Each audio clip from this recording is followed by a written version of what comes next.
Brilliance Audio presents The Warrior by Sarah Fine. Performed by Carly Robbins.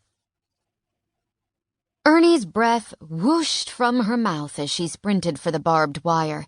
She'd just heaved herself over a 7-foot wall and landed too hard, and now her legs felt like jelly. Dread pulled at her like a riptide, drowning the strength she desperately needed to survive what lay ahead. The low-slung grid of spiked metal ahead of her glinted under the pale yellow February sun.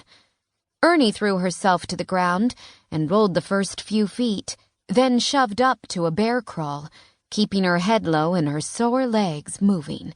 Her sneakers were already filled with mud, and she was now coated in it up to her shoulders. Grit crunched between her teeth. "I'm having fun," she thought. "This is fun." Even her inner voice was out of breath. "Come on, Ern!" Marcus shouted from about 20 yards ahead of her. She suspected he was hanging back just to make sure she stayed in the game. Unlike the rest of their team, he'd chucked his Bear Creek Spartans jersey and was racing shirtless, with his number scrawled across his chiseled chest and back in permanent marker.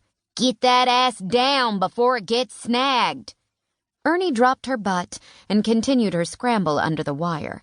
The last time she'd done this, the rusty metal barbs had raked their claws across her skin. That had been Gabe's doing, a simple flip of a few cards with the intention of trapping her, but back then she hadn't known about the cards, or the powerful Immortal Dealers who played them, so it had just seemed like crappy luck. Back then she'd thought the world was simple. Back then, she'd had no magic in her life whatsoever. Heck, back then, she'd believed the world, her world, was the only world that existed. Ignorance had been bliss. Focus on the race, she reminded herself, even as her thoughts took a hard left into a swamp of anxiety. Things had been too quiet, as had the new forger, the being in charge of creating the chaos that made the universe tick. Nearly 6 weeks ago, Virginia, the former dealer of the chicken deck, had vanquished Andy, the former forger, and taken his place.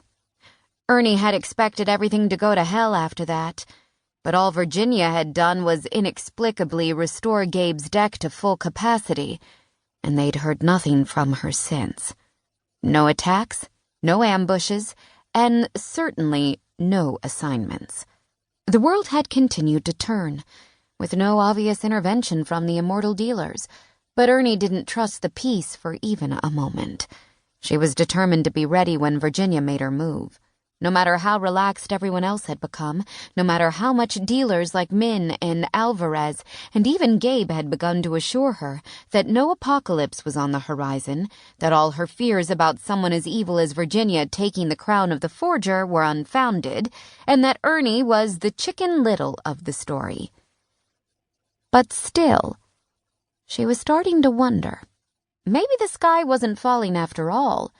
What if Virginia wasn't the enemy Ernie had believed her to be? Bullshit, Ernie grunted. She reached the end of the barbed wire and shoved herself up, grimacing as 2 other Spartan racers whipped past her, and Marcus disappeared over a rise, maybe having decided that getting a decent time was more important than coaching a prodigal racer like her through every obstacle. Ernie could hardly blame him.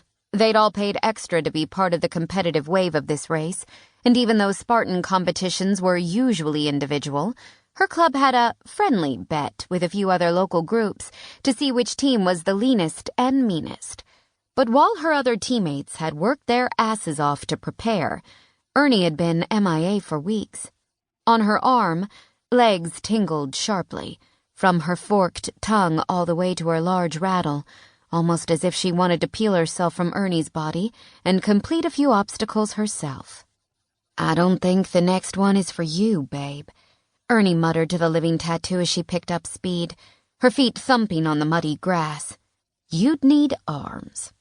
The monkey bars were now in sight, a perfect antidote for her churning thoughts. Ernie clenched and unclenched her fists as she ran. Her arms were toast from the rope climb a few obstacles back, and she'd need all her concentration to make it through.